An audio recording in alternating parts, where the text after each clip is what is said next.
Good afternoon, everybody. Good afternoon, students of the Good afternoon, students of the School of Design and Arts. I guess most of the people here are from the film program. This is the first of our three webinars that we are sponsoring this trimester, and we are going to be dealing with very germane topics which are very relevant to what's happening in the here and now. Our topic for this afternoon is, can cinema survive without theatrical release? Alam naman natin na higit na sa isang taon na sarado ang ating mga sinihan para sa ating sariling kapakanan. Ano kaya ang epekto nito sa industriya ng pelikula at sa mga uri ng mga pelikula na ginagawa natin? At ano kaya ang magiging long-term effect nito if and when, malay natin, matapos ang pandemya at muling magbukas na ang mga sinihan? Manonood pa ba ang tao sa mga sinihan?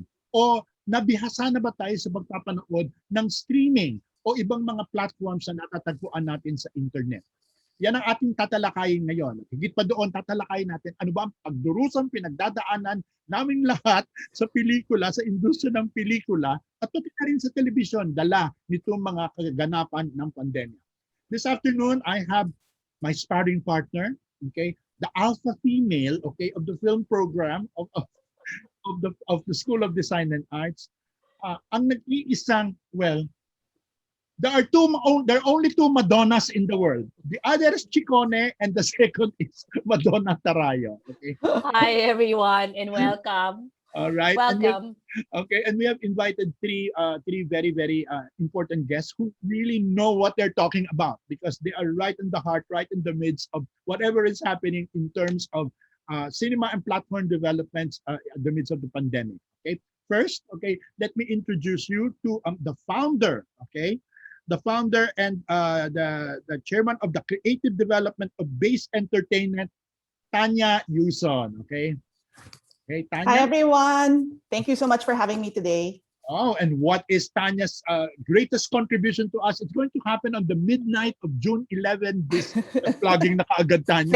Thanks, Direk. Thank you so much. The midnight of June 11, Tanya is responsible for that much-awaited Filipino animated series, Trese. Okay, she's going to talk to be launched in Netflix. Kaya pag-uusapan din natin yan. The second is the head of licensing and acquisitions of Viva, of Viva Films. The mga kamag-aral at mga estudyante. This is Tina Tubongbanua. Hi, Tina. Hello. Okay. Tina, pag-uusapan din natin ang mga proyekto ngayon ng Viva, ang mga involvement ninyo sa iba't ibang television stations at platforms, at higit sa lahat, yung sarili ninyong plataforma, ang Viva Max. Okay? And then we have kilala ko na ito. Okay? Kilala ko na ito. May buhok pa ako, kilala ko na itong tao. Tinagal-tagal ko nagtrabaho noon sa Star Cinema. Bagets pa ito, kilala ko na ito. Hindi ba bagets ka pa noon, di ba, JP? Oo, direct, sobra. Bagets pa ito, kilala ko na siya. Okay, siya, napagdaanan nito ang lahat ng aking kabaliwan at lahat ng aking halakhakan nung tatrabaho ako sa Star Cinema. He is not only a creative director, but he is also a creative producer of ABS-CBN films or Star Cinema, si JP Abellera. Hi, JP, and thank you for joining us. Thank you din po, Direct Joey. Thank you din sa St. Benilde, College of St. Benilde for inviting me. Thank you. Okay. Alright, simulan na natin. Okay? Simple lang katanungan ko. Tinahan ko sa iyo, JP. Okay? Sige, Direct. Okay, JP. Dati ang output ng Star Cinema, ilang movies a year ang output niyo? Usually, Direct, we produce around 10 to 12 movies per year before the pandemic. Ngayon, Direct, to be honest, we are down to around 3 to 4 movies per year. Like for this 2021, we're projecting around 4 movies. 4 movies. Okay, from the original 10 to 12. Okay? Yes, Direct. Just as a follow-up, noong year ng 2019, we had 120 movies altogether, collectively. Yes. That includes indie as well as mainstream movies. In 2019, we had 120. In 2020, we had 24. Okay? So, ini-expect nila na baka mas mababa pa raw ngayon sa 2021. Okay? So, ganun ang effect. Alright? Babalikan kita. Tina, ang Viva ba? Wow, walang tigil ang Viva. Di ba? Mulat ko lang ang mata ko, may bagong pelikula na ang Viva. Ilan ang plano niyong i-produce this year? Actually, direct last year nakatapos kami during the pandemic, nakatapos kami ng 12 or 13 films. Nakatapos kami ngayon. I think ang nasa slate ng films is around that much also. Kasi kahit walang theaters na bukas, meron kaming Viva Max. Yeah. You have your platform, no? May Malaking bagay kasi may platform sila. So Oo. kailangan nila ng output. Correct. Oo. So kailangan talaga ng content dun sa ganung pamamagitan. Yes. Okay, so in other words, kailangan nyo mag-produce para ma-fill up yung slots ng Viva Max. Okay? Para may bago, may bago yung churn, hindi lang yung foreign titles na binibili namin, kundi yung local talaga yung pinupush. Hindi ba JP sa inyo rin meron din kayong platform, meron kayong I Want TFC, hindi ba? Yes, direct. We also have I1 TFC and also under ABS-CBN yung ktx.ph, which allows for live streaming. So in other words, hindi ba rin sa output ninyo, hindi rin ba katulad ng Viva Max na or katulad ng Viva na nagpo-produce kayo to bring it to those platforms? Ideally, direct, yes. Because of I1 TFC, we need to fill it up with content, especially original content. However, to be honest, we were really affected by, at least I1 TFC was affected really by the shutdown of ABS-CBN. So in terms of financing for projects for the I1 TFC platform, na-slash direct yung budget. So kumbaga, the budget that we have for that platform is not as big as pre-pandemic. Mamaya natin talakayin yung mga effect sa budget na pinag-usapan natin earlier. Okay. Now, ang isang sinasabi nila na saving grace daw, Madonna, no, ng ating mga produkto, ng ating mga content, ay Netflix. Okay? Pag inaano ng Netflix. Tanya, enlighten us naman kasi may dealings na kayo sa Netflix. Ano ba I think si Tanya can actually tell us yung perspective ng Trese na sinimulang ilako sa Pilipinas bago yan actually lumabas at mapunta hindi man sa Netflix Asia. I mean not even Netflix Asia, APAC. Tama ba ako, Tanya? And that journey has been quite a while. So Tanya can enlighten us on that. Okay, Tanya, can you describe what is meant by Madonna's a while? Well, to put it in perspective, I started working with budget in 2009. Budget Tan is the one who wrote Trese. Him and Kadjo Baldisimo created the graphic novel series, the comic series of Trese. So it took around that time because also, content from the Philippines and content like Trese isn't cheap if you're going to do it live action. Medyo mahal siya kasi daming special effects, the monsters like that in itself, tapos action, that all adds to the budget. So I think even at the time for the market, for theatrical, because at that time theatrical was kind of your best bet for like a decent budget for it, it wasn't going to sustain something like Trese. So we even went out and pitched to other entities at the time. But even then, we were a bit ahead of our time because while they all liked it, there wasn't the sort of corporate push to kind of really invest in content for markets that couldn't sustain it in and of themselves. Meaning, let's say if it was for a film, if you're gonna look for international financiers, they're going to always ask, what's your primary market? And can you recoup from the primary market? Because that's where you need to recoup from. So even at that time, if we're talking about theatrical, the Philippines wasn't really sustaining budgets that big. You could sustain films for smaller budgets, but not for the type we were looking for. So long story short is that, even with like HBO Asia starting, Serangoon Road, it still even wasn't, Trese wasn't something they could do. Netflix for live action at that time, because things changed. The things with platforms and not even during the pandemic, situations can actually change quite quickly because they are tech companies. So things move a bit faster. So, luckily enough, the mandate was there for anime, where they were looking for material that wasn't from Japan. And, the Philippines was an important market for them enough to want to take a chance with Trese, because Trese wasn't known outside the Philippines. So at the end, we ended up with like the right home for it, because even at the pandemic, the one thing that didn't stop production was animation. That's true. That's true. Alam mo ba, Madonna, ang survivor sa cluster natin ng new media is animation. Mm-mm. Because Yeah, they don't because need social distancing, hindi ba? yeah. I They mean, already are socially distant. distance.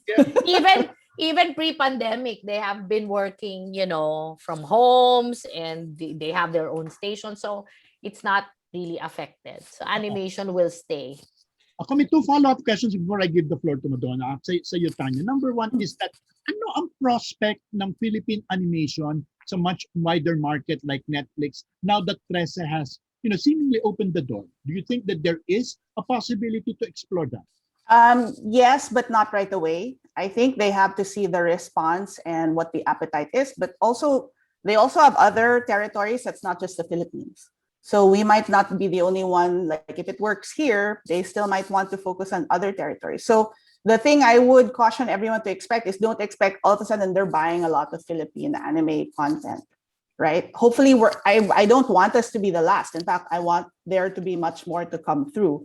But we just have to be, it's kind of like our situation for the industry, for theatrical. We kind of have to really take honest stock of where we are at the moment. And part of that is where we are as a market, which is where we are in our lives right now, because that really affects what we're talking about today. Yeah. Okay. Direct later, we can go back to Tanya and ask her about Indonesia as an important player in the Southeast Asian market, no, in terms of theatrical and in terms of content. I have a question for Tina. Si Tina kasi is head of acquisition of Viva. So I just want to know now, from pre-pandemic, comparing pre-pandemic to pandemic, I just want to know what now is the Filipino looking for in terms of what is viewable content that will pay for, because you have Viva Max right now. Yeah. And that will sustain Viva as a film company, considering that we don't have cinema. Well, for the foreign titles, what we've observed is that the Korean movies, especially with the Korean opas na cast, is the one that's making money. Like, so Koreano pa rin pa? Koreano pa rin. Hindi, kasi di ba walang cinema. So we got this movie, yung Sobok, which stars Gong Yoo and Park Bo-gum. And ni-release namin siya sa KTX, ni-release namin siya sa Sky pay-per-view, sa lahat ng platforms, sa Viva Max. And na-observe namin, nag-increase yung subscription ng Viva Max because of that Korean movie. Sa local naman, ang na-notice namin, ang hinahanap ay yung mga sexy, the likes of porn star. Wow. The likes of, yung paglaki ko, gusto ko maging porn star. Recently, we released Kaka, which is also sexy. And even in the other platforms na sexy yung release, like yung mga Adan namin before, yun yung pumapatok na genre ng movies. Kasi nga, ang maganda sa streaming, walang censorship involved. Walang censorship, and I guess it's a very personal experience. Oo. If you're watching something like that, you can watch it at your own time, whatever time it is in the day. Correct. 24 hours, diba? Yeah. And because of that genre, buhay na buhay si Daryl Yap. Right? I mean, it's one film after another for Daryl, diba? So it started with Joable. Because like, yes, yung Joable niya, nag-number 1 sa Netflix. Yeah, When we placed it on Netflix, nag-trend siya. So nakita namin na, okay yung mga films niya. Tapos na-try din namin nung nasa Viva Max na maganda yung performance ng mga pelikula ni Daryl. Kasi relevant. Balita ako yung latest daw ni Daryl, yung Gluta, hindi ba? Yes, Gluta. Nilalagnat ako. Iniisip ko pa lang ang mga title, nilalagnat na ako, Tina. Ay, abangan nyo sa July, I think. Mas may meron din siyang malaki. Pati si Sharon Cuneta, hindi ba dinirect na niya? Yes. Okay, pumunta naman tayo kay JP sa perspective ng ABS-CBN films. Kasi of course, ABS-CBN films, everybody knows, no? Has churned out really a lot of films as well. You know, together with Viva and Regal. Kayong tatlo lang naman talaga yon pre-pandemic. So now that one, with the closure of ABS-CBN in general, and then this pandemic, and then you have the platforms I Want, TFC, and KTX. Ano ngayon yung appetite ng mga Pilipino ngayon na inaabangan in as far as ABS is concerned? Kasi kilala na kayo, you know, worldwide. Yeah, actually, no, very interesting kasi halos pareho kami ng results ng Viva Max. Most of the big highest performing movies namin on KTX, for example. KTX is transactional VOD. Yeah. But you have to pay around 150 pesos or 250 pesos to watch a movie. No? So it's like buying a movie ticket. So yan ang, parang it's the nearest online platform to a cinematic buying experience. Our biggest so far is Fangirl. No? And we know how controversial Paolo Avellino was in Fangirl, di ba?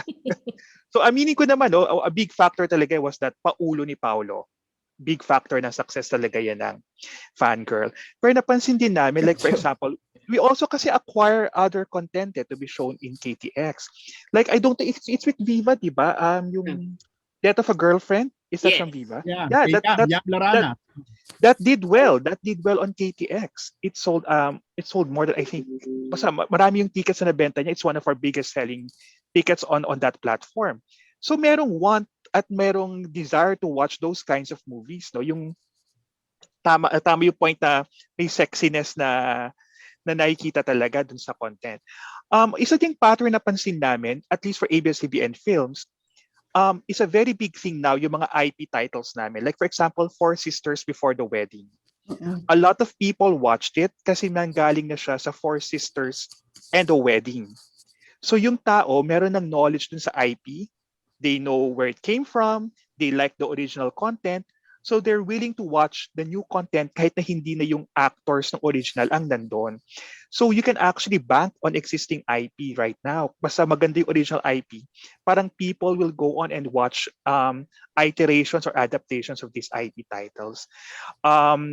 Also, in terms of romance, medyo aminin namin, yun yung forte namin pre-pandemic, medyo hindi na siya ganon kabenta ngayon.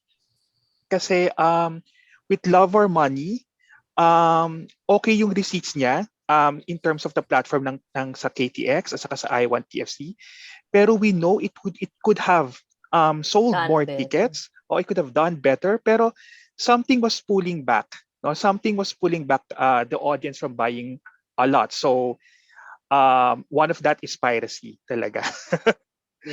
Rampant pa rin talaga ang piracy ngayon. The moment we release something on I Want TFC or on KTX, parang almost immediately meron ng copy online. So doon kami very, very careful. We have to do our best to protect it from piracy. Also talaga ang tao ngayon, parang kahit na binabayad nila ay 150 or 250 pesos for a transactional VOD, they also have that feeling that maybe I can wait for this on Netflix. Besides, diba, I pay a flat subscription fee to Netflix. Monthly, I just pay what? 150 lang, no, for a single device. 150 pesos per month lang. Diba? Imagine 150 pesos per month for unlimited number of movies as compared to 150 pesos on KTX. So, isa ding concern yun na parang may ganun ding factor na people now would rather wait for movies to come out on unquote free streaming platforms.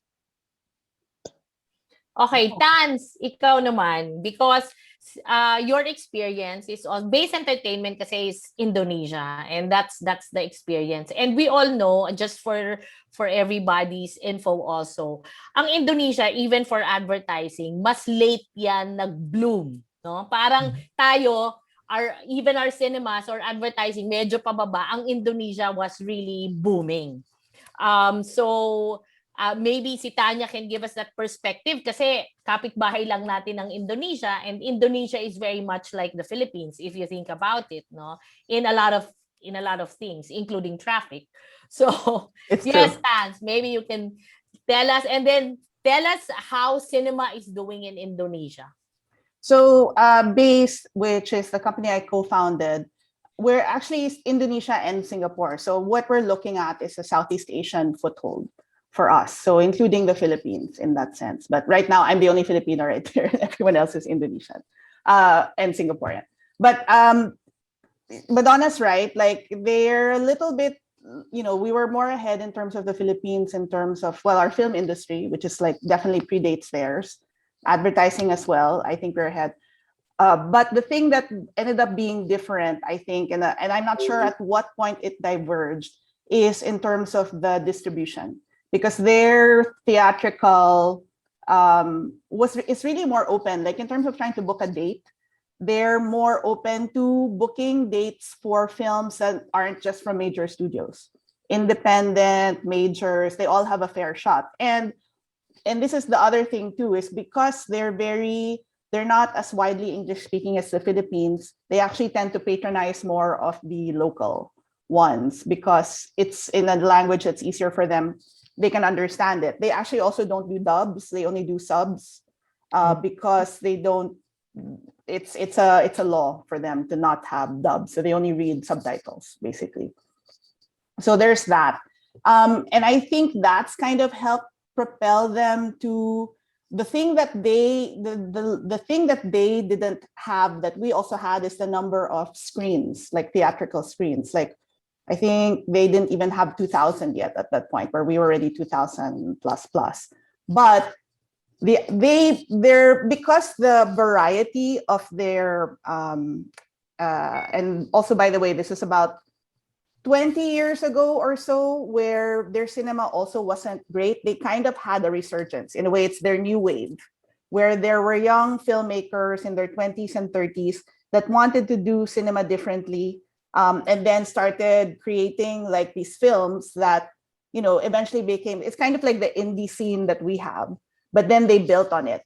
So then with that, they built the app. And because these movies were able to be booked, like some didn't do so well, but some did really well, right? And maybe the initial quality wasn't so great, but they were able, because it was sustainable, because there was an audience who would pay the tickets to watch it in the cinema. It's still the cheapest, it's one of the cheapest forms of entertainment for them at that time, because wala pang streaming, wala pang any other option. They kind of built this symbiotic system where you have an audience, and then you could just improve and improve, because it was sustainable. So pre-pandemic, the growth rate was about 14%, which is huge, which is enough to attract players like Lotte. And their theaters are actually really beautiful. They're actually, 21 is one of their major theater chains.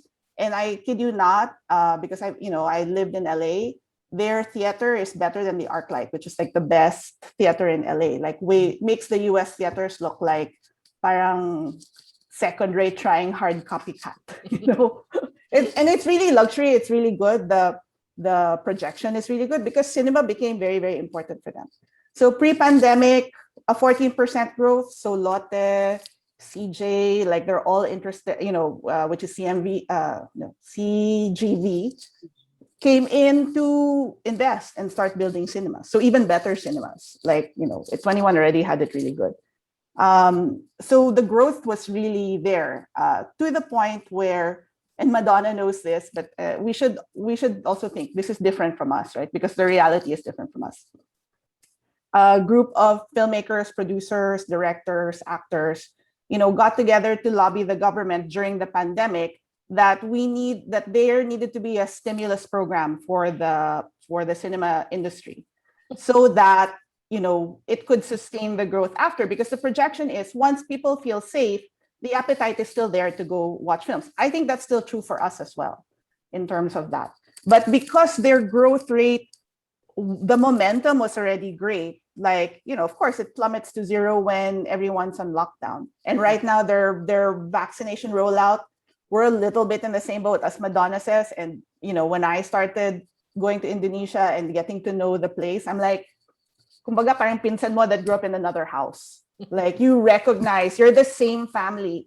There's so many similarities, but it's also interesting, like some things are different. But parang government, traffic, parang corruption within, it's also still there. I think the difference is some of their industries were allowed to kind of flourish a little bit more, so they have more protection in that sense. And it's, in a way, it's like it can continue. So long story short, they have a stimulus program that they're getting approved in place to just help sustain the industry in a realistic way till they can, hurdle the vaccine rollout, and hopefully people feel like it's safe enough to go back into the theaters.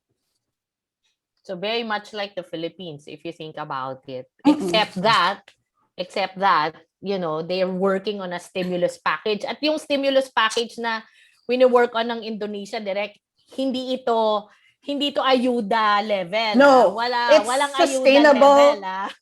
I can't disclose the amount, but it's quite substantial. Yes. Like, it's very, very substantial. I have sat on a number of Senate hearings for the stimulus package of the Philippines. And my only response is, now moving on, okay. Yeah, but really, honestly, we can't feel bad about it, because where we were pre-pandemic, as Madonna and everyone had talked about, is very different for where Indonesia was pre-pandemic. So I think for us, what we need to look at is where we were then, and kind of like, the first way to get better is to acknowledge with clear eyes what our problem is, where we are realistically. So that's why, it's like, oh, that's great, but I just know parang it's apples to oranges. Iba talaga. So we just have to focus on getting better ourselves. No, I mean, I have expressed this to Madonna that my personal concern is the kind of change that will happen right after the pandemic, if and when this will happen. Because right now, our habits are changing, di ba? Our habits are changing, at we are gestating into something else in terms of looking for platforms for our entertainment. Ang katanungan ko is, tama yung sabi naman ni Madonna that after all this, we're still gonna go back to the movie houses, right? Pero the alternatives have become more emphasized. The alternatives have become more emphasized. And to attract people to go back to the movie houses, kailangan, hindi ba, may bagong paraan. I'm not even worried about the foreign films, because if you put in the Marvel movies, pupunta yan sa sinihan. Yung local movies. Okay? I-attach ko lang yan dun sa observation na binigay ni JP. JP, yung pagsara ng ABS, talagang ang daming naging insignificant. Okay? To create such a major change in trend. Tama ka. Hindi ba? Finally, the rom-com has reached its tipping point. Yes, that's true. Kasi after 1 year and a half na, hindi ba Tina? After 1 year and a half na nakakulong tayo, namanhid na tayo sa kilig. Okay? At saka saan mo naman kukunin ng kilig sa totoong buhay kung nakakulong ka naman sa bahay mo? Hindi mo mararanasan. Pero kasi pero Yes, kasi Madonna kasi yung interesting actually is that actually they may need pa rin for romance. It's just that in terms of products, wala silang makuha from the Philippines sa products, kasi kahit naman kami ng Viva, kami naman ng Regal, we are not producing as many romantic films ngayon. So nag-shift din yung audience. With the availability of View and of Netflix, oh my gosh, lahat na ng K-drama at K-movies na romantic na gustong panoorin, nandyan na sa harap mo. Exactly. I mean, yeah, I was about to say, I guess kasi nakuha ng K-drama yung part na yon, no? Hindi lamang ng K-drama, Madonna, it's the whole phenomenon of Hallyu, which is yes, na talagang supported by social media and by the internet and by the government. Because that's the biggest advantage. I mean, there is Indonesia, but then there is Korea, hindi ba? Yeah. I don't know if it changed, but the last stats I got kasi from Nielsen and Kantar, View ang number 1 na streaming platform sa Pilipinas. It's not even Netflix. Yep. So I guess it's still the same, no? Because that was a study done first quarter. No, saka Madonna, according to View, the average Filipino subscriber spends 5.5 hours of View per day. Okay, so in the pandemic period, 5.5 hours of watching K-drama. Madonna and I are like, yeah, that's about right. I also calculated. When I have the time, it's more than that. Yeah. Now, isa pang na-intrigue ako, hindi ba? Kasi nagulat ako dun sa resulta dun sa For Love of Money, no? Dahil dalawang A-listers ang stars noon, hindi ba? But it seems like the excitement is going towards the, tulad ka ng sabi ni Madonna, entertainment from a very personal interest, ano? Like that which is being created by Viva Max. Okay. Tina, na-figure out nyo ba why talaga the phenomenon of Daryl Yap? Yeah, I was about to say, Tina, how did you do research on that? I mean, how did you know that that is the appetite? Same with JP, ah. How did you know that that is the appetite now? More on the sexy kind of content. The Daryl Yap type of movie. Yeah. It's because of his website, or it's because of his post. Sentiments, yeah. So yung Vid sentiments, so ang taas. So surprisingly, bakit ganito? So we tried with Jowa Ball. Pumatok. So sabi na mukhang may something to si Daryl Yap. Sunod-sunod yung akyat ng kanyang mga pelikula. So I guess, tsaka like with the Viva Max audience, ano siya 18 to 34 male. Interesting. So yun yung demographics niya. So that's why yung sexy, yung Vin sentiments type of movies, yun yung kinakagat nila.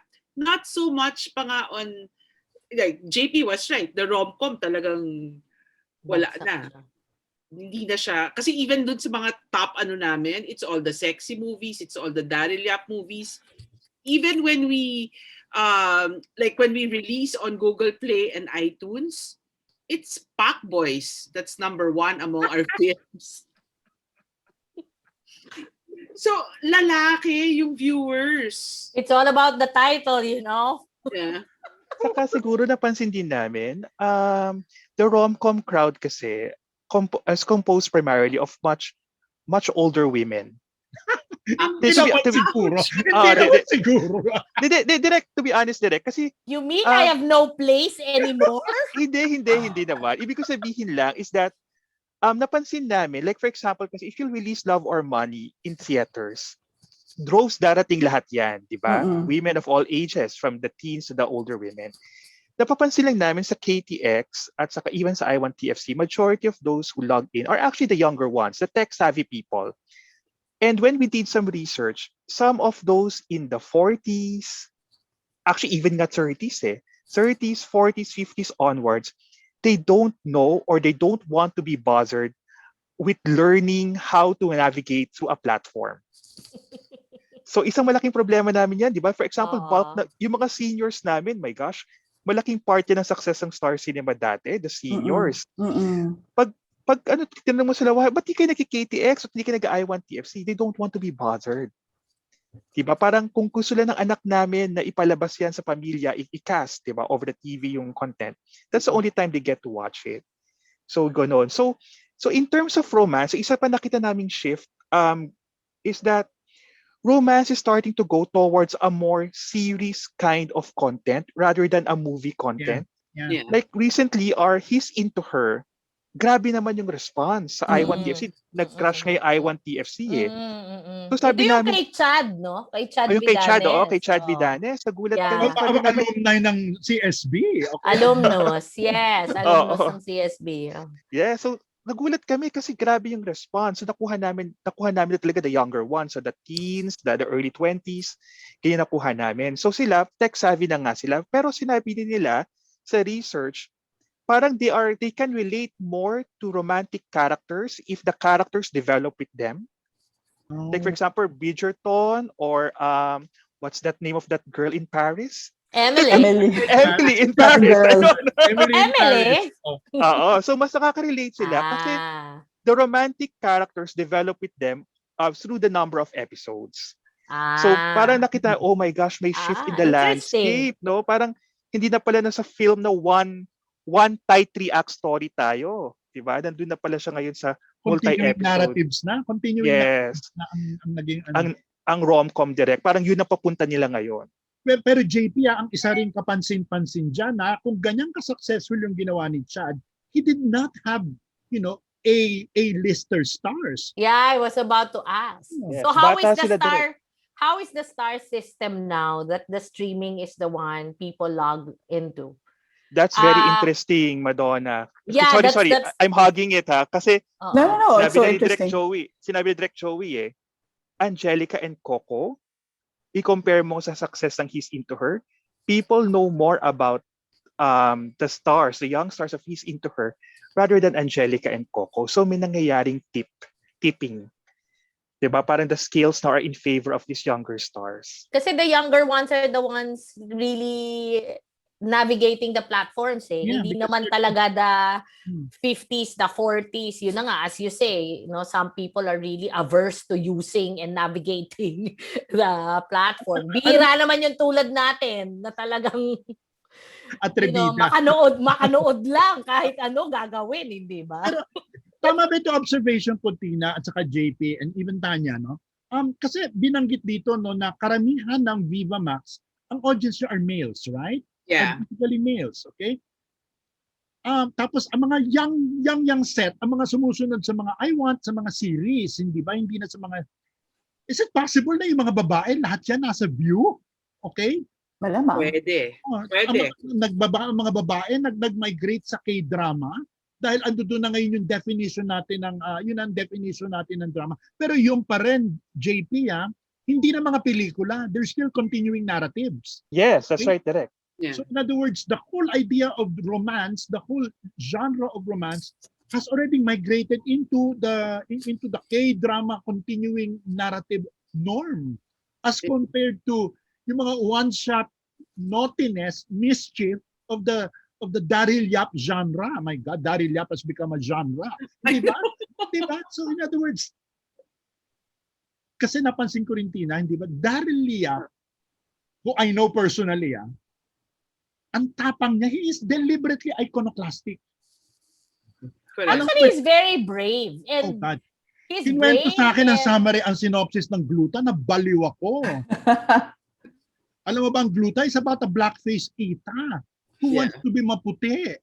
So can you Yeah. imagine, it's so politically, di ba? Incorrect. Controversial. And that's the sort of thing that the male crowd, how interesting. Yeah, it's really interesting. Viva Max, Daryl Yap, very interesting. And same with JP and Tanya. So ako, my question is kasi napapansin ko that you use up the different platforms to distribute. Mm-mm. Correct? Hindi Yeah. katulad ng Trese is just in Netflix because that's a deal that they Yeah. made with Netflix.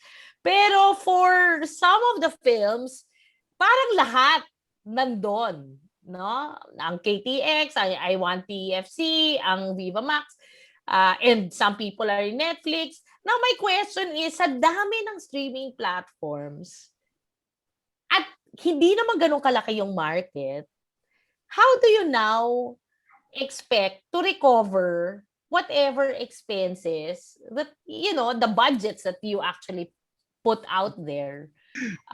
Even if they're smaller budgets, but because there's so many of you locally competing pa with mga view, mga ganyan,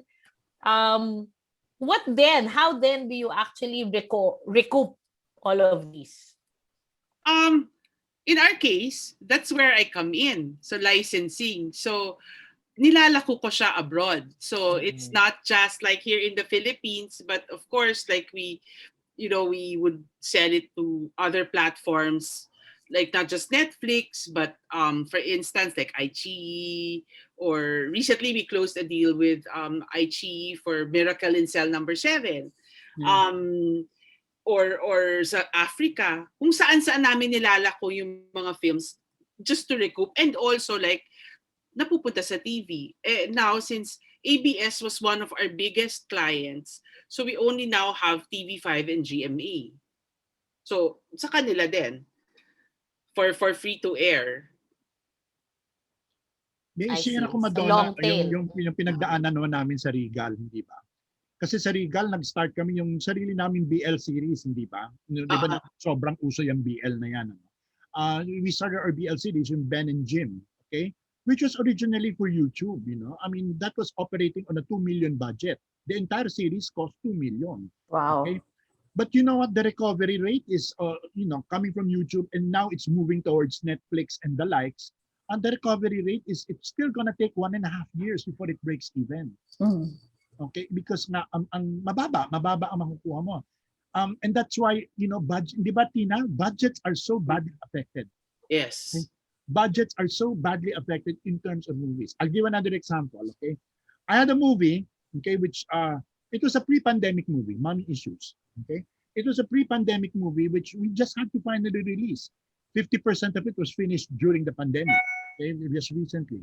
When it was released on Upstream and another platform, yung first day niya is just daw tantamount to the first day of one movie house. Okay? Ang equivalent niya. So, ang tagal ng recovery. JP, Tina, how do the studios intend to deal with it? Or will the budgets just keep getting lower? The budgets are, sa case namin dapat mababa talaga yung budget. Kasi like we have, but I mentioned that we finished about 12 movies last year. There's one movie that we haven't released yet that has been in the can for like the longest time, and maganda siya kasi big budget. So hindi nire-reserve namin siya, binabangko hanggang magbukas ang cinema. Pero pre-sold already. It was pre-sold abroad. Sa Regal din meron yung Chito Ronyo namin. We cannot release it because it is 30 plus. Okay? Yeah. So there is absolutely no way. No way that it's going to. What about sa inyo, JP? Kamusta ang budget? Ay, kayo sa Star. Yaman kayo, hindi ba? Mga 40 million, 50 million ang budget. Ano na? Direk, pwede bang umiyak? Pwede na rin ba ngayon, JP? Oo, Tina. Pa rin ba? Tina, hindi na. Siyempre, direct. Kasi, alam niyo naman po, di ba? Siyempre, sa business ng film, you get your earnings from the earnings of the movie, di ba? Yeah. So, tatanggalin mo yung production cost dyan and all the other costs. At mahal talaga ngayon, sinabi na nga ninyo kanina, di ba? Yung health protocols lang ngayon will add like 30%, additional 30% sa production budget ninyo, di ba? The quarantine and all of those tests, grabe ng dagdag nun. Pagkatapos, aside from that, direct, syempre we're hoping, di ba, that all of our films get sold to Netflix kasi automatic money na yan eh. But Netflix demands a certain quality. In terms of sound, in terms of the visuals, talagang you'll have to invest money dun sa quality na hinihingi ng Netflix. Magastos, di ba, Tina? Magastos talaga yun. Magastos. So, iiyak ka talaga kasi may health protocols ka na, meron ka pang Netflix standards sa kailangan i-meet. Magkano lang matitira mo for principal photography? So, direct, di ba, dati kaya natin mag-shoot sa Barcelona for your sakal-sakali-sakal sa Klolo. Hindi na natin kaya yan ngayon, direct. Kung mag-shoot man tayo, direct, di ba ngayon, lahat nasa isang lugar na lang. Bubble tayo. Di ba? Kung kaya nga natin isang bahay na lang. So, direct, grabe, sobrang kailangan namin i-trim down yung budget para hindi masakit kapag nakikita namin yung pasok ng pera ay mabagal ngayong return of investment. Kaya gusto namin si Daryl Yap. Kasi mababa ang budget. Ang question ko, which one for the three of you, which one is more affected by streaming? Kasi in my head, it's really television because that's very telling and that is really based on research, no? Television talaga ang magsasuffer because of streaming. But at the same time, you think moving ahead, no? Streaming and cinema can actually coexist. Kasi in other countries, what they do is they simul-release, right? Which for years, that has always been my belief. You can actually release both because you have very different markets in both. So, I just want to hear your thoughts on that kasi feeling ko that's going to happen because of this pandemic. So, are you guys good with once the cinema opens and then you're able to now explore cinema, or you will still separate the content for streaming and separate the content for cinema? Tanya, ikaw ba? Tanya. So for us, the day and date is something I think that depends on the situation and the actual film. Because some films, you could do day and date. I think day and date works like with what HBO Max did with Wonder Woman because there was no choice. So in that sense, day and date works. I think for, let's say, the Indonesian market, you could, because there's kind of a different tier that really goes to the films, but it's kind of negligible because you might as well just make your first window cinema and exploit that before you get, even if your gap is shorter for the next window, which is streaming. For Indonesia, it makes more sense to kind of run the cinema because you could get like the higher return before you get to the next window. My thoughts for the Philippines, I think we have to get first to, it might be an option for us if people don't want to go out, depending on where we are with going to the theaters or not. But it will also depend on the actual film. Like, is it an event film? And, speaking to kind of how you guys were talking about, how the rom-com isn't really getting traction online. My theory for that is that actually, even pre-discovering it, like my mom discovered Korean drama when it was locked down, and I told her, just try watching Crash Landing on You, and then she was hooked. But even before then, and even before me, who I started watching in like 2015, my sister was watching it like in like mid 2000s, right? But it was all illegal back then. Nobody was tracking. I think people were already watching K-drama. So it's not so much a surprising shift to this series. It's just that with View and with Netflix, you can track it more. You can actually track it. And now, because people also discovered it at the pandemic, it crosses over to the original demographic, which, by the way, got older in like the 10 years. So for the rom-com in the films, even though people were watching K-dramas illegally, I think because as a film, it's an event thing. It's something you want to go see with your barkada. It's something maybe they go on a date. But because we don't have that in the pandemic times, in a way, it's the viewing habit that suffers because it's not an event anymore. Na may kasamang kakain kayo sa labas and all of that stuff. Iba siya, like, pwede pa rin after the pandemic. But if you're going to day and date it, then it needs to be something like the Snyder Cut or something, but not that big, but something that's like Syobok, like watch it also. Like, I was so happy when you guys did it because like, I can't go to the theaters to watch it. So sign up for Viva Max and then it's something I can't get anywhere else. Yeah. And then I discovered, wait, there's so many other things I can watch here. So then I stayed. So, it's like, I think it's which, by the way, as a side note, the fact that you guys have a male demographic, I think that's fascinating and totally something you can exploit because then it's like, figure your programming for that. In Indonesia, there's the male demographic ones end up being the ones with the live sports also in terms of like that market for the exploitation. So short answer is day and date, if it's something they can't get anywhere else. Yeah. Like, because for us, even as consumers, that's the value added for us. You're not going to find it anywhere else. Whatever you're going to do, just make it easy for people to connect to it. And then it's like, okay, I think you have a captive audience there. Tina. Tina and Japes. Yeah, I agree with Tanya na it depends on the movie. You can go day and date with the theaters depending on the movies. Like with us, I think we're separating. There are some movies that would go straight to streaming and there are some movies that, would go theatrical as well. We're just hoping that the cinema chains or that cinema group would shorten the holdbacks. Kasi as of now, it's 5 months. So, pa rin?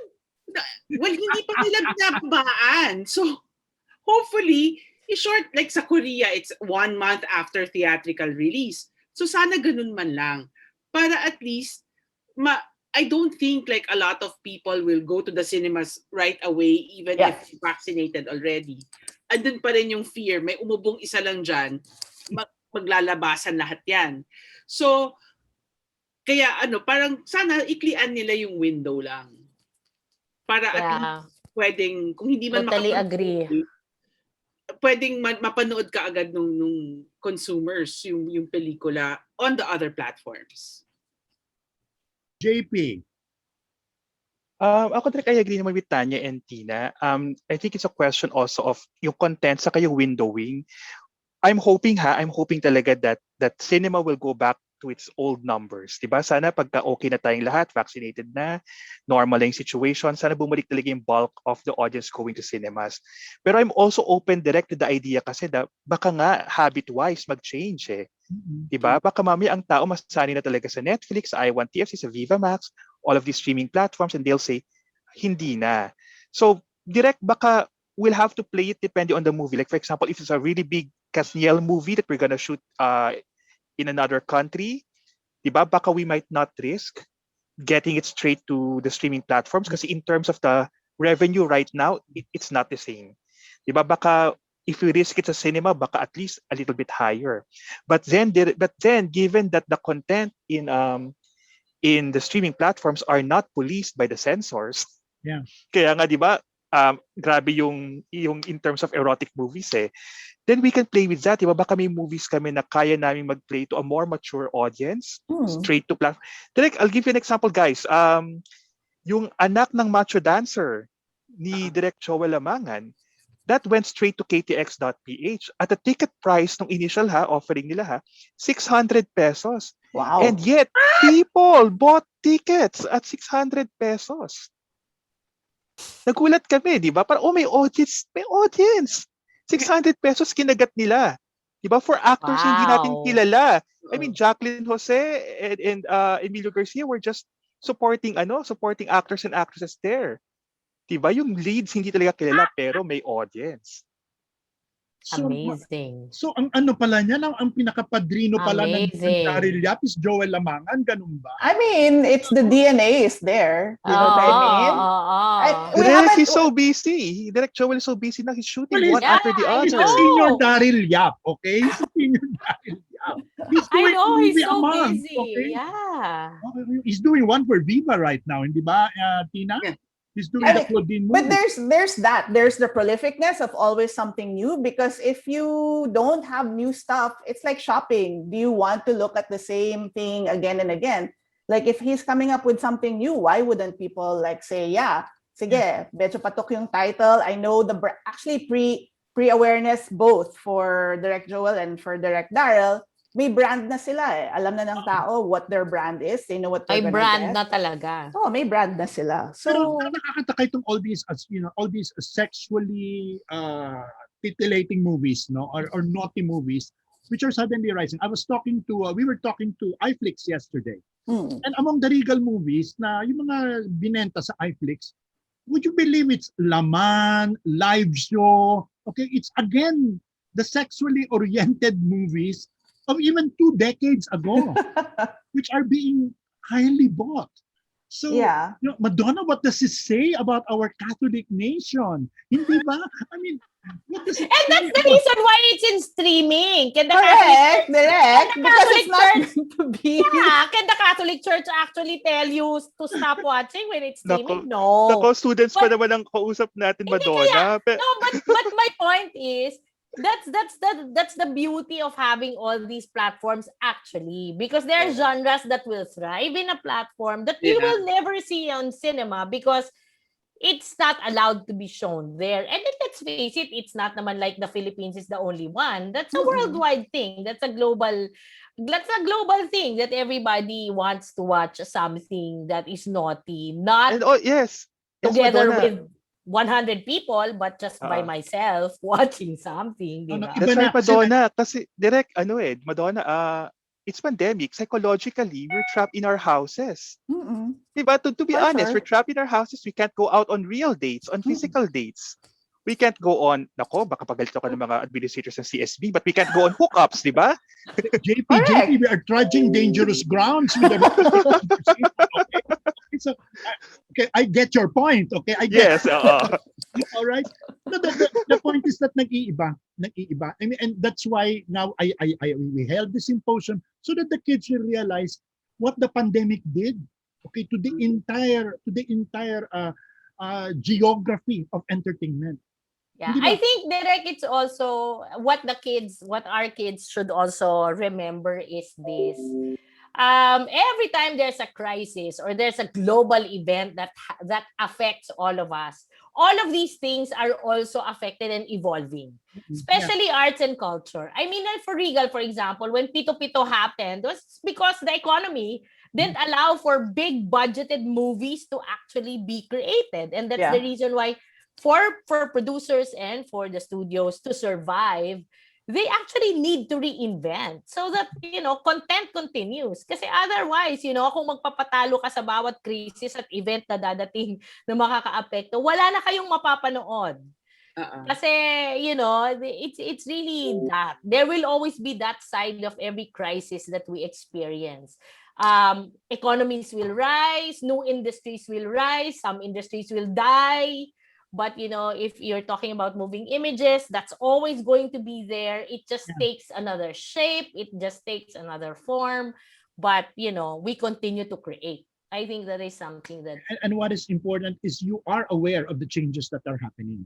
Okay, you are completely aware of the changes that are happening and the factors which are bringing about these changes so that as a content creator, you are able to... I've always believed that you don't follow a trend. The most memorable ones are those who start the trend. Okay? And it's a matter of knowing the pulse of the people, knowing the exact moment in time in which you are creating the content, which I think the kids should realize. Alam mo, magandang point na raise natin dito, guys, is that number one is the waning of the rom-com as it was understood even 2 years ago. Nawala na, hindi ba? And that was brought about by so many factors. Secondly is the rise of the naughty genre. Okay? And important pa rin yung the division of the sexes between the platforms being chosen. Hindi ba? God, I kind of confirm that Viva Max is basically a male audience. Okay? I kind of confirm. And all the women pala went to View. Hindi ba? Yeah, all the women went to View. Viva Max had the audience. But you know where the young kids are? These guys are on YouTube. They're on YouTube. Yeah. Because the long form, even the YouTube. series is kind of like the Facebook. That's still tita and titos of the Philippines. Because yeah, that's true. short form content, and me, I'm like, when I can't commit to like watching even a half hour, like I'll just rabbit hole on YouTube and the varieties there, even to the point where, narrative, like fictional narrative is just like, yeah, sure, you're going to look at blogs, but fictional narrative in those bite sizes, I think that's already starting, and that's kind of going to be in there in that branding. Yeah. So in a way, that's where the new storytelling, not even will come, is already there. Yeah. So in a That's way, if you're true. talking about the evolution of like free to air, to Down. cable, to this, to that, like, porn is in short form. And I mean, if you guys don't know your cinema history, actually the pornography industry, especially in the US, that's the innovator for technology. Because that's how the US decided to use VHS instead of Betamax. Yeah. Do you guys don't even know what that is? That's No, they don't know what that is. They don't even know what a VHS and I Betamax know, are. it's like They don't even know what's a cassette tape. laser disc. Okay. Oh my God. So, I mean, they decided VR, biggest adapters of VR are, not even AR, but more VR, is like the porn industry, because it's like this need. So I'm not, on a moral stance, I'm not there. But what I'm saying is factual in terms of industry observation. It's there. Oh, it's constant use, which also talks about like the sexy films. The one thing though that the sexy films won't transcend is like what JP was saying and what Tina was saying, is sort of that level of quality that you need to cross over to a bigger market. So it might serve that market, but you're not thinking, I mean, that industry is more like quick fix, more like, oh, sige, this is our audience, we do that. But there's no longevity to that content. Yeah. Parang, it's a trend. It's not, parang it's fast food. You know what I mean? Yun na, it will satisfy that hunger. And it has no nutritional value to last. Right, it doesn't go longer than that. Basically. No nutritional value. Pero ang susunod kong i-guest sa ganitong forum si Daryl Yap na talaga. Actually, you should. That would be fascinating. You Kasi should. I wanted to invite him for the next forum. Because to be very honest, I just really want to know the psyche behind all these films that he's doing and Vincentiments. Tama ba ako? Yeah. I just also want to know that. I mean, He's he's like a phenomenon. He's like a disruptor, like Tyler Perry is a Yeah, disruptor yeah, for Yeah, yeah, yeah, Hollywood. like Tyler Perry. Yeah, a It's disruptor. it's topical. Disruptor It's to the talaga. pulse. Like it's it's legit. It's totally Disruptor legit. talaga. Disruptor Mado, talaga. hayaan mo next time paghaharap natin si Daryl Yap at si Joel Lamangan. Ang Okay? ganda. Maganda yan, Direk. You should Mag-invite totally nyo do kami. that. Oo, please. Maganda Tama na. yan. Because it's not like we haven't had a history of the titillating films that were also Ah, shown at cinema at iba-iba. one point. Iba-iba lang naman ang tawag, di ba? I'm Oo, sure yeah. the kids here don't even know na dati bomba films ang tawag. Gold Tanya, let me films. just remind you that Bomba! Gold films. Tanya, let me just remind you that I am the director of Live Show, one of the most controversial. Direct. But I love live show. But the way you directed live It's nice. But the thing with live show is it wasn't just cheap for like, there was a point to live show. Honestly, it's like I was living in the States and I was like, okay, this is fantastic. I love it so much. Yeah, may point ang live show. Yung naman is, yan may nutritional value, kumbaga. Ang gusto ko kay Daryl Yap, kung paano siya sumagot sa social media. No. He's a disruptor. He is a disruptor. Ibang klase. But that's why he also promotes his brand because yan ang pre-awareness Yeah. niya, which is the factor like for Actually, example, JP was talking about Four Sisters Before a Wedding. For Direct Daryl, his pre-awareness is because he built that brand on his social media. Galing niya. I mean, he's a good marketing. Yeah, exactly. He's a brand in himself, and Galing that's niya part to of market marketing. himself. And that is very important nowadays. In this very crowded media space, you Yeah. must know how to create your brand. Okay?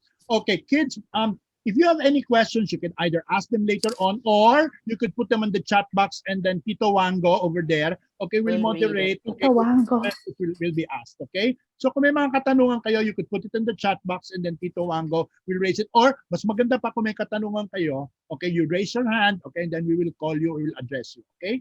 I have a question for Tina and JP. Do you have an indication as to when the cinema is going to open? I mean, I'm sure. Say that again. Yeah. Honestly, I don't know. Baka si JP would know. We've been talking to cinema owners. They're looking at around sana talaga July. Yeah, July. They're hoping. Really? July, oo talaga. So, pero kasi it will depend talaga on syempre the situation of the country, the vaccination, and everything else. Vaccination. But they're really hoping for the July opening of theaters. Actually, we had it earlier, di ba? Yeah. Before the Mhm. surge. Oo, nag-start Yeah. na sana eh. Kaso nag-surge ulit eh. So, yun. Actually, may na kami eh. May booking na kami for July, but Yeah, I remember. not sure. Pero hindi pa sure, ano? Hindi, kasi nga kami, I mean naman sa Cinemalaya, let me talk about Cinemalaya. Very fluid. Right now, at the most we'll go blended. Okay? Mm-mm. At most we will go blended. But then at the rate it's going, hindi pa bubuksan ng CCP unless talagang more or less may semblance of herd immunity. It's not gonna be this year. No. It's not gonna be this year na magkakaroon ng herd immunity. Kasi, di ba, CCP, hindi ka naman pwedeng mag-social distancing doon sa loob ng Cinemalaya. Ang hino-hope nila is that we reach herd immunity for the NCR plus bubble by, there's a date, There's a date. When? I heard Spock's Rocket say November 27, and I will hold him to that. November 27. I'd like to see you. Yeah. The NCR plus bubble herd immunity is achievable by November 27. That's what I heard over the TV. I mean, I might have missed the number, but yeah, it's November. That's what he's hoping for. I mean, I feel like the reality is herd immunity for the country is going to take years. But I think, Yeah. right? So, but I Definitely. think for the cinemas, as long as your major markets are like even just 60% vaccinated, I think that's what we can hope for.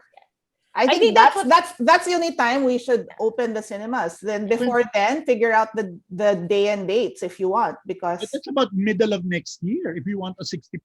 I think 60% for NCR. for like say Metro doable. Manila, Yeah. Metro Manila Baka that's NCR doable. in terms of Just early next year. Going back to the conversation, Tina at saka John, ilan na JP, ilan ang ratio ng mga productions nyo ngayon which are geared for theatrical at ilan ang geared towards direct to streaming? Sa iyo, JP. Right now, direct, ano kami direct? 100% kami ngayon straight to streaming. Wala kaming naka-directly reserved for theatrical. Up until we get news na pwede na talaga mag-shoot ng maayos, na Ang hindi na masyadong hirap eh. magastos. Mm-mm. Lahat kami straight to streaming. JP, personalin ko na, magkano ang budget yun ng straight to streaming? Direct, to be honest po, direct ha, kasi syempre dahil sa Star Cinema kami, may ibang way kami na paggawa kasi talaga ng movies na medyo mahal, di ba, direct? Ay, Right now, direct Para talaga. catering ninyo. Okay, go ahead. Direct talagang ngayon, nasa average pa rin kami. Mababa na ha, compared to our 30 million, 20 million before. Pero ang average namin direct ngayon, nasa pa rin, 15 to 18 million per film. 15 million pa rin. Malaki! Direct. Film festival na kami sa Regal yun. JP, tumatanggap ba kayo ng pitch? Yun nga, medyo, sa ganong budget, ang kaya lang namin ay 4 na pelikula per year. Kay JP na lang ako magpipitch. Rina, did you hear how much? Pero Okay, I'm Tina. sure, Sa amin, I guess, kasi like I mentioned, no, like last year we finished about, meron kami doon mga 2 or 3 that's reserved for theatrical. And then the rest now that we're shooting will be for, Streaming. straight to streaming. And our budget is average of 5,000. 5 million, sorry. 5 million. Kala ko 5,000, baka dinaig mo pa yung TV network. 5 million. More or less, mga 5 to 7 million. Pareho lang siya. May budget pa rin yon. No. Pareho lang sa Regal kasi is 5 to 7 din. 5 to 6. 5 to 6.5 depende. Pero hindi ka dapat mag-exceed ng 6.5 Correct. to 7. Kung magbigay ka ng 5 million na budget, sasabihin ni Boss Vic, gawin mong 4. So our head of films, which is si Tita June, naloloka na parate dahil kailangan niyang i-slash yung budget. Ang mahal nga nung yung mga protocols. Yeah, Kasi that's really expensive kasi you have to do a bubble, no, when you're Correct. shooting. Yung cost ng That adds. na ibabahay mo at papakainin mo ang tao all throughout the duration. Oo. The duration of the shoot.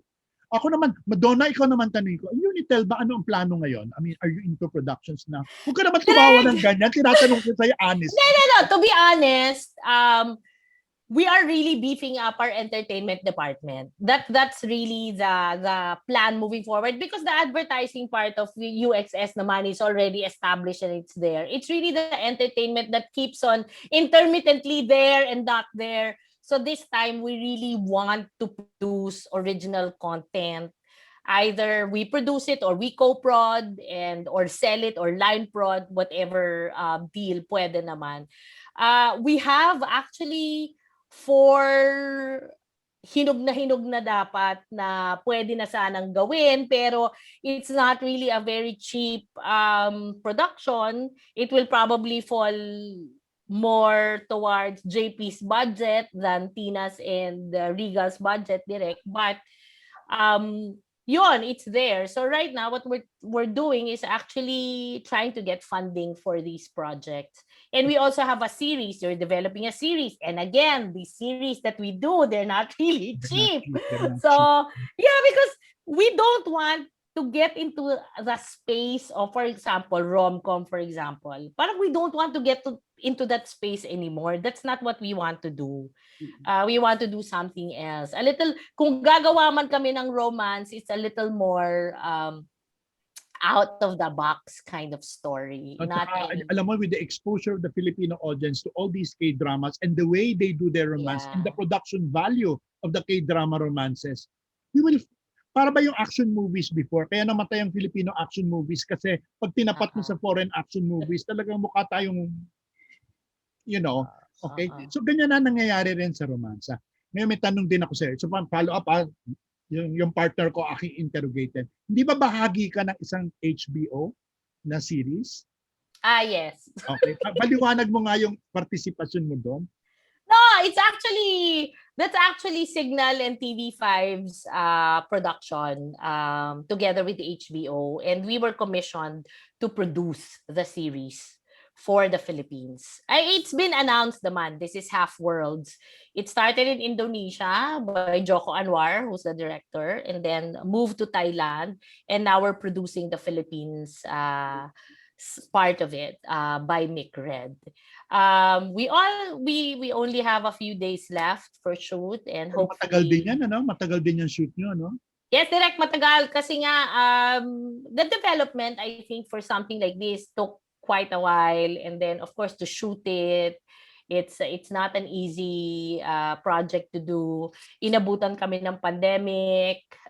We had to wait for several months before we can continue, and then we're allowed to shoot, and then we had to stop because God. again nag-ECQ, so hinto na naman, wala ka talagang magagawa dyan. So tuloy na lang. I mean, we're just happy that HBO is very cooperative, and they understand the situation in the Philippines. And one thing is they will never put you in a place where your safety will be compromised. Yeah. And that is something that we truly appreciate. Like we're also part of Tanya's Trese. We handled the local support for dubs and the pre-prod, the research part when we started. So yon.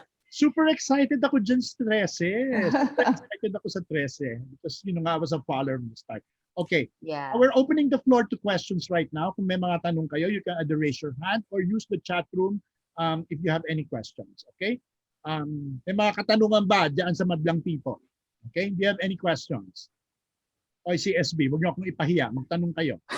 Meron lang nagpadala sa akin direct to me. It's Okay, a direct message. I guess this is for Viva and ABS. How do you handle COVID protocols when you're doing productions? Patay. So hindi ko na sasabihin kung sino yung nagtanong. Pero yun ang tanong niya. So I think, hindi ako masyadong... si Tina is not... in terms of but alam ko that they house the production and the cast in one area, in a bubble. They have the pre what do you call this, the COVID test, and then the mid COVID test, and then the exit test. JP. Almost the same thing. Parang kailangan namin i-quarantine muna yung cast, saka yung staff, saka yung crew for 14 days. So merong test before para safe lahat, para lahat ng nasa bubble ay negative. Tapos walang pwedeng umalis ng bubble. Yeah. As in, bawal talaga yung uwian. So nakastay kayo doon, we'll shoot for it depends on the number of shooting days. It can go from 5 days to as many as 20 days, depende kung gaano kahaba. Then before you exit the bubble, may test ulit, kasi require namin sila mag-self-quarantine sa bahay. Yon. Yeah, dapat talaga hindi lalabas ng bubble because there have been incidents when somebody goes out and then the bubble is now compromised, and that's when Nakakatuwa it kasi itong starts mga to bata, spread. lalo na yung mga nagka-capstone, nagtatanong kung bakit muna sila kailangan mag-self-quarantine bago sila mag-testing. Sabi ko kasi nga, kailangan yan dahil pag tinest ka, sometimes it can be a false negative if yung hindi pa fully matured yung virus, okay, sa track mo. It's really not only expensive, but it's mabusisi and God, hindi ba? It's a tedious thing to follow. Okay. Any more questions? Are there any other questions you'd like to ask? Question from, Lem. Now that we're in the streaming world and waiting for the cinemas to reopen, if in the future the cinemas reopen, is the streaming world going to stay or will it still be significant? Okay? Ano sa tingin ninyo? May follow-up pa yon. Pag nagbukas ba ang sinihan, do you think the streaming platforms will remain as significant or there will be a diminishing of its popularity or its practicality? I think it stays because it just becomes an option. When you look at us before, and cinema was the only way, and then TV showed up, both coexisted, but there was an equilibrium that was reached. So I think in the sense, you're not just fighting for the space of, then it goes to at that point, it's like, okay, there are movies you watch when ancillary came out, meaning video, or in this case, streaming, There are films you need to watch in the big screen, and then there are films you're like, okay, I can wait till streaming happens and watch it there. So then for our market, it just depends like, well, what films are we producing? Knowing that people have Ganon. options. Yeah, that's People true. have options. So it's then I think we're thinking about like what kind of stories are we telling and what's the best place to showcase those stories.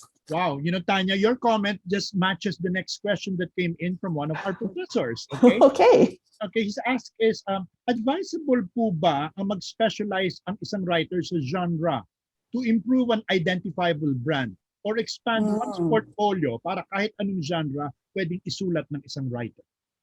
All right? That's a good Should question. writers specialize in a genre, or should he, have an open market of the kind of works that he does so that he can create his branding? What do you think? JP, writer ka rin? Yeah, si JP. Yes. I think it depends talaga on the person. Like for example, if you really want to become well known in a particular genre, then that's what you'll do. For example, my friends in Star Cinema, Carmi Raimundo and Vanessa Valdez, they made names for themselves as rom-com and rom-dram writers. Diba? So they are our go-to names. So when we have a project that's supposed to be a rom-com or a rom-dram, we know na, oh, kay Carmi yan, oh, kay ano yan, kay Vanessa Valdez yan. The same thing goes in naman with directors, di ba? For example, when Direk Wendy Ramos was alive, ganitong comedy hinahanap natin, Direk Wen yan. So it helps a lot.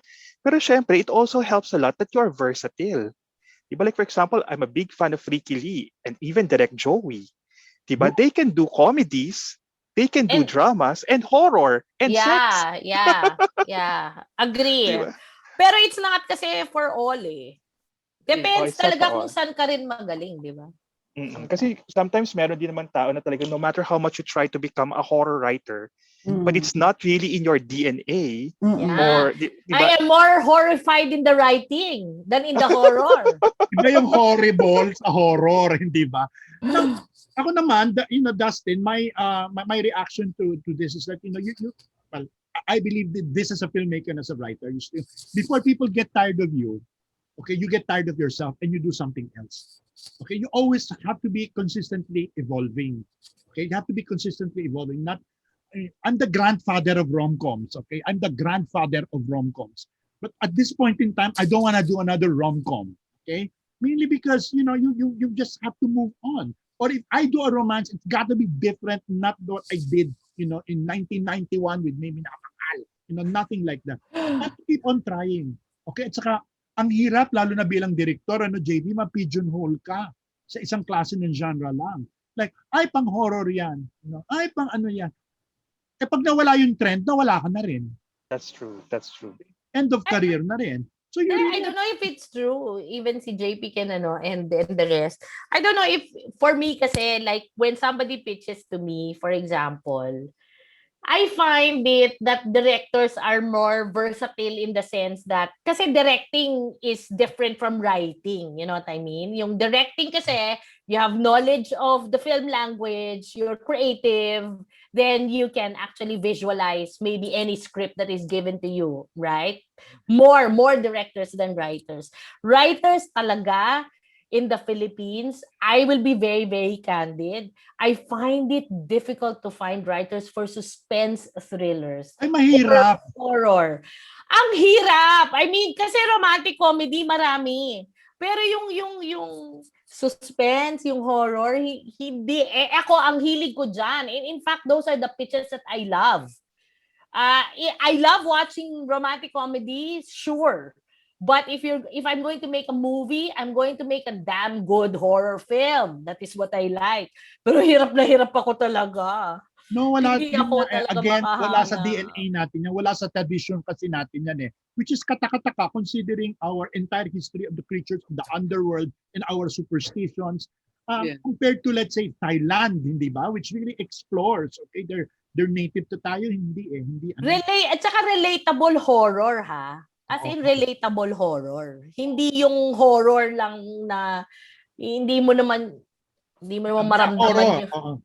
Diba? And different kinds of horrors. Okay, textbook horror. Okay? But for that genre kasi, for suspense, Hirap, and for... no? Actually, that's a function of story structure. in terms of like, someone understanding, how do you build that suspense? That's not a Yeah. natural thing. Like, Yeah. even that for like falling in love for rom-coms, it's either I was on a panel and there was like the question like, do you go to film school or do you not? And then the director I was saying is like, no, you don't have to go to film school. But I turned to him and like, how much films did you watch like before you started your career? He's like, oh, I watched everything. I said, that's your film school. Yeah. So it's either you need to learn it for it to become something you can practice if you don't have Yeah. access to someone teaching you that, basically. Tama ka, Tanya. I'm so glad that you raised it, because if you are going to be a film student, you have to watch films. Yeah. There's no other way around it, because going to school is only half your education in terms of like, I talk to young people who haven't seen films from the 90s even. Meanwhile, like, I don't know, we're all older. When we grew up, we were like trying to get Kurosawa. We're trying to get the films from the 30s, like whatever we could watch. And I feel like that really adds to your working knowledge. So, the more you watch, the better for your craft. Yeah. I agree, no? Kasi siguro din, as a film practitioner, di ba? Film practitioners naman tayo. Especially in the horror genre, we lived in a bubble kasi, especially kami sa mainstream cinema. We lived in a bubble na for a certain period of time. The scare fest kind of horror, the scream by the second kind of horror was the one that really sold well to the audiences, di ba? Kaya lang talaga with the rise of the streaming platform, the accessibility of all of these different kinds of horror, the audiences are starting to demand different kinds of horror. Right now, I can't define a mass kind of horror. Diba? Like for example, JP, mag-isip ka nga ng horror that will attract everyone. Naku, hindi ko... Ang hirap naman Wala namang nun. ganun eh. Wala namang ganun. Diba? Impossible ask na yan. Ang hirap naman nun. Yeah. Nag-break na talaga tayo into niche segments, di ba? Like for example, yung Aterados na Argentine film sa Netflix, I love it so much. Pero tinatanong ko si Direk Olive, sabi ni Direk Olive, bibenta ba sa Pilipinas yan? Sabi ko, inang, hindi ako sure. Pero gusto ko siya. Di ba? Ang dami-daming klaseng horror na lumalabas. Thailand, Indonesia. Ang dami talaga. JP, Korea. Alam mo na dulot nitong pandemya na ito at saka nitong mga streaming platforms, lumawak ang panlasa ng tao. Okay? May smorgasbord na biglang available, and as a result of that, hopefully tumaas din yung antas, okay, ng panlasa ng tao. Okay? Alam mo, ang daming tao na, pinupupo ang darilyap. Pero no. That is also a cultural phenomenon. Correct. Agree. Yeah. It's legit. Okay. Director's an interesting question here on the chat box. Go ahead, dear. Yeah. There's a question here from Andre Lopez.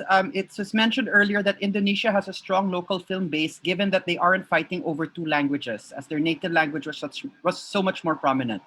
So the question is the English language hurting Filipino cinema more than making it globally competitive, especially now with foreign films becoming more accessible, in my honest opinion, with the likes of Parasite, Minyare, Portrait of a Lady on Fire, etc. I don't think so. In fact, like as film practitioners, it actually puts us ahead to like be on the bigger stage, like global. So, the Koreans did really well internally. They're only now breaking through in terms of that international market with like Parasite. But that's because we've adapted. The thing that they have more is really great storytelling that they've developed. So two languages is not a handicap. What's our handicap? Maybe it's not spending enough time on one, really assessing the audience. Because feeling ko talaga direct, everyone in the Philippines watches everything, pirated or not. They watch a lot. So it really is something na, whether it's Daryl Yap or it's Parasite, may audience naman that will go to it. So what we need to figure out is like, what haven't they seen before? Kasi baka purga na sila with a certain genre, whether it's horror or rom-com. And that's why the numbers are down. It's not like it's not a good genre anymore, or it's not like it's a good, viable type of story to tell, but maybe we need to offer them different things. So to answer that question, I don't think that two languages handicaps us at all. We just need to, really work on our storytelling. Yeah. Siguro ang advantage siya ng Korea or even Indonesia is they're proud being Koreans and Indonesians. proud din naman tayo, Direk eh. I think it's more like they spent time sustainable. They both had that's the thing. They both had sustainable ecosystems for their industry. We're not sustainable because of several different factors, but we can work on it. It's not impossible. It's not like, oh, we're always going to be left behind, or oh, we can only do this. I feel like we just need to work on upping our quality, and then quality and variety. So even if that means convincing the higher ups on your companies to like, guys, I know 4 million lang tayo for like 4 of our films. Let's try for like the 5th one to at least be something that's a bit bigger, because then there's more of a chance if people go to that, okay, maybe we can make it a little bit higher next time. And then by that time, it's like, okay, accessible na siya for Korea to sell to, or, other places. So I have a question direct for Tina. Kasi she's si Tina's acquisition eh. So I have a question. How are we going to get global with the content that we have? Because you deal with CJ Entertainment, for example. You're able to sell kita-kita actually in Indonesia, right? Actually, now we're working on Untrue for India. Yeah, Untrue. Okay. And then Maria also for India. So, I guess yun na nga, parang one of our goals is to put us out there. Not just like being known for poverty porn. Kasi di ba, like all the ones that are being appreciated, especially in Europe, are all the dark poverty porn type of movies. Magkaiba eh, no? Magkakaiba. So, kaya pinupush namin. That's why, like, like for Viva, we deal with aggregators, for instance, na para ilagay lahat ng movies natin sa different platforms abroad. Or we try to attend the markets and invest in attending the markets to show that like Star Cinema, for instance, are able to sell their movies as far as Africa, or like even in the small territories. Yun yung gusto din namin na ma-appreciate na, uy, maganda yung Pinoy movies. And I just found out recently that the Africans pala, like especially yung mga Nigeria, Senegal, Gambia, they like movies such as like Blood Sisters. So, meron silang for Filipino movies. So, pwede pala. Talaga? I mean, they know Christian Bautista in Bali. You know what I mean? Wherever you'll find the next generation is like, may fan meeting kayo sa Nigeria and Senegal. Jericho Morales in Jericho Morales in Rosales. Jericho Rosales, sorry, in Singapore or in Malaysia. Huge. Yeah. And that's because of the teleseries, the ABS-CBN teleseries. Correct. Okay. Yes, just to add to what Tina said, no, tama, kasi South Africa really, before the pandemic, was actually one of our target regions. Kasi they can relate so much to our experience as a former colony. May ganong sila, may ganong silang affinity also with stories of the poor versus the rich. Yung mga ganong klaseng stories, it's still very much apparent in their society. So in terms of experience, they're looking for similar experiences like ours. So kinakabenta tayo ng content doon. Yeah. It's interesting if you look at it this way. The way we look at Korean dramas, that's where South Africa is looking at our teleseries. My God. So we should, oh God. Diba? So somebody is watching us the way we're watching somebody else. So we should never think na parang, ay, ganito lang. No, there's like, for them, the more reason that we should up the ante. We should up yes, the for sure. But we need to look at honestly where we are and see like, okay, where's our disconnect? Why are we not growing as we should, whether it's diversifying or that? But we also need to realize, actually, we're not in a bad place. We have a rich history. We have very talented people. I think our strategies are just something we need to look at and examine, given where we are in the market and given our situation right now. Kasi lagi natin pinag-uusapan direct, di ba? We have such a wealth of stories based on all our experiences of, centuries of all these stories. Pero hindi talaga siya hindi pa siya talaga lahat na i-explore. Thinking of a global audience, for No. example. Hindi lang naman sa pelikula, sa lahat naman ng Sa aspect lahat, ng arts and yes. performing arts. Isipin mo Yes. ang music, hindi ba? Filipino musical artists are one of the best in the world. We used to be considered as the prime artists of Southeast Asia. Pero kung tutuusin mo, look at how advanced even Korea has done to promote their popular music, hindi ba? I mean, BTS, okay? My personal favorite. Hindi ba, Madonna? Okay. Yes. That's industry na direct eh. Kasi yung wala sa atin is the sustainability within our industry. Yeah. Where And it's a really lot of it's from our government. ecosystem. No, we shouldn't even rely on government. Like we just need to.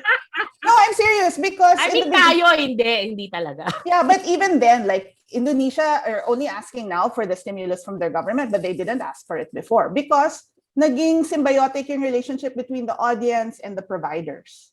Okay. So we need to be healthy in that sense. We're not healthy at that right now. Okay. May question dito. Basahin mo nga yung question ni Nathan. Natatawa ako sa question ni Nathan. Direct, I'll ask it. Yeah. You mentioned Trese. This is from Nathan. You mentioned Trese and how excited you were to watch it. There's also the upcoming live action Voltes 5 Legacy from GMA that is VFX heavy. I just want to know lang, is our country starting to invest more and more in Filipino animation? As a whole, I don't think so. Not that I've heard of. There are a lot of they're starting now. I think yung animation is a booming industry for the Philippines because I know a lot of animators and they're really creating a lot of content. Kasi if there is one thing that will survive this pandemic, it's animation.